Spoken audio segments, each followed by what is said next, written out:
Expect చేశారు అసలు ప్రభాస్ అంటే మధ్యలో రాజమౌళి కానీ బ్రహ్మానందం కామెడీ కానీ విజయ్ దేవరకొండ కానీ బాగుండే, చాలా బాగుండే. ఎలా అనిపించింది మూవీలో? మూవీ అయితే చాలా బాగుండే, చాలా ఎంజాయ్ చేస్తాం ఫ్యామిలీ మొత్తం. ఎందుకు డల్గా ఉన్నారు మీరు? ఎమోషనల్ అయ్యి లేదు లేదు, నిద్ర వస్తుంది. వస్తుంది, వెరీ ఎంటర్టైనింగ్. ఎలా అనిపించింది? సినిమా తోపు ఉండే, చాలా బాగుంది. క్రేజీ ఆడిపించేసినారు అక్కడ. ర్యాంప్ మొత్తం, మూవీ ర్యాంప్ అంతే. 10/10 మొత్తం. డైరెక్షన్ పక్కా చూడాలి, గూస్ బంప్స్ వస్తాయి. చాలా 10/10 అంత సిఎఫ్ఎక్స్ అంతే చేస్తుంది. చూద్దాం మనం, నచ్చుతుంది, నచ్చితే చేస్తారు అంతే. డైరెక్షన్ 10/10. చాలా ఎక్స్ట్రాడినరీ ఎక్స్ట్రాడినరీ. గూస్ బంప్స్ వచ్చాయి. లేదు, ఎక్స్ట్రీమ్ ఉంది, నెక్స్ట్ లెవెల్ ఉంది మూవీ, చాలా బాగుంది. ఆబ్వియస్లీ ప్రభాస్ ఫ్యాన్స్ కదా, ప్రభాస్. లేదు లేదు, అంతా బాగుంది. మహాభారతం విజువల్స్ అయితే మస్తు. ప్రభాస్ యాక్టింగ్ మనం చెప్పవసరం లేదు, pan India star. Amitabh Bachchan ఇంకా ఎక్సలెంట్ అసలు, అయింది సూపర్ అసలు. కమల్ హాసన్ సెకండ్ పార్ట్ 2లో ఎక్కువ ఉండొచ్చు, ఈ పార్ట్లో చాలా బాగుంది. ఆయన వరకు ట్విస్ట్ బాగున్నాయి. దీపికా పడుకొని చాలా బాగా చేసింది ఆమె. నాగశ్విన్ కరెక్ట్గా యూజ్ చేసుకున్నారు.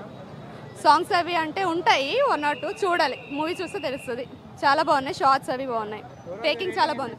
5 ఇవ్వచ్చు, 5. మొత్తం ఇట్ ఇస్ టెక్నాలజీ వెసెస్ పురాణాలు. స్టోరీ మొత్తం అంతే ఉంది.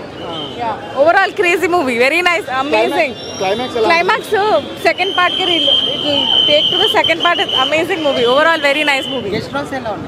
Vijay Deverakonda highlights, very key role he plays. Brahmanandam comedy, RGV and Rajamouli comedy కూడా బాగుంది. Overall super, amazing. Brahmanandam amazing అండి. ఓవరాల్ 10/10. Everybody please watch it. Bujji okay, Vijay Deverakonda గారి పర్ఫార్మెన్స్ ఎలా ఉందండి? గుడ్. ఓకే, రేటింగ్ అంటే ఎంత ఇస్తారు మీరు? 5/5. ప్రభాస్ యాక్టింగ్ ఎలా ఉంది? చాలా బాగుందండి, చాలా బాగుందండి. బాగుంది, బాగా అనిపించిందండి. చాలా తొందరగా అయిపోయినట్టు అనిపించింది, అంత లెందిగా ఏమీ అనిపించలేదు. అసలు ఎక్స్పెక్ట్ చేశారా భారతాన్ని అనే కాన్సెప్ట్ తీసుకొని ఇలా, అంటే ఇప్పుడున్న జనరేషన్ తగ్గట్టుగా? అంటే వీళ్ళు బాగా ఎక్స్ప్లెయిన్ చేస్తూ వచ్చారు కదా, సో అర్థమైంది అనమాట అందరికీ ఏది మాట్లాడుతున్నారని. So that was good thing. Kamal Haasan గారు కానీ అనిపించారు మూవీలో యాక్టింగ్? అంటే వాళ్ళ రోల్స్లో జీవించారండి ప్రతి ఒక్కరు కూడా. చాలా బాగా అనిపించింది, ఈజీగా అర్థమవుతుందండి. ఎంతంటే అట్ ఎవ్రీ పాయింట్ చిన్న ఫస్ట్ హాఫ్ స్లోగా అందరికి అర్థమయ్యేటట్టు చెప్పి ఇంకా లాస్ట్కి అందరు ఇన్వాల్వ్ అయిపోయినారు అనమాట. అంటే వాళ్ళు కూడా ఈ ఏజ్లో ఇలాంటి సినిమాలు కూడా ఎక్స్పెక్ట్ చేసి చేయడం చాలా గొప్ప విషయాన్ని చెప్పుకోవచ్చు. చాలా అనిపించింది. అంటే ఈ idea was fantastic and was good.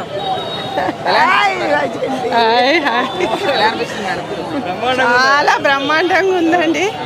అసలు నాగశ్విన్ అట్లాంటి మూవీ తీయడం అనేది అది చాలా, అసలు మాకు ఎంత రీసెర్చ్ చేసి అవన్నీ చేసినాడు అని అనిపిస్తుంది. చాలా హ్యాపీగా ఉంది. అందరు చూసి ఎంజాయ్ చేయాలి, అందరు రావాలి, తప్పకుండా ఈ మూవీని చూడాలి. అందరు చెప్పేదానికంటే కూడా ఎక్కువ ఉంది, ఇంకా బాగుంది. ఇక్కడ చాలా బాగున్నాయండి. అప్పుడెక్కడి ఉండే, ఇప్పుడే నాగశ్విన్ ఉన్నాడు కదా, ఆయన చాలా ఇన్నోవేటివ్, వాడు చాలా క్లెవర్, అన్ని విధాల సక్సెస్ఫుల్ ఉన్నారు. బ్రహ్మానందం గారు కనిపించారు కదా, ఎలా బాగున్నది. బ్రహ్మానందం గారికి బ్రహ్మాండంగా ఉన్నది. అంటే కమల్ హాసన్ అయినా అమితాబ్ బచ్చన్ గారు అయినా ఏజ్ కదా, ఏజ్ మితిమీరిపోయింది కొంచెం. ఈ ఏజ్లో కూడా ఇక వాళ్ళది ఉన్నది, ఇక రోల్స్ ఎవరి వాళ్ళకు ఉన్నాయి కానీ బాగానే ఉంది, పర్వాలేదు. అది కూడా అందరూ బాగున్నారు. థ్యాంక్ యూ కానివ్వండి, యాక్టింగ్ కానివ్వండి, fights, everything was good. Thank you.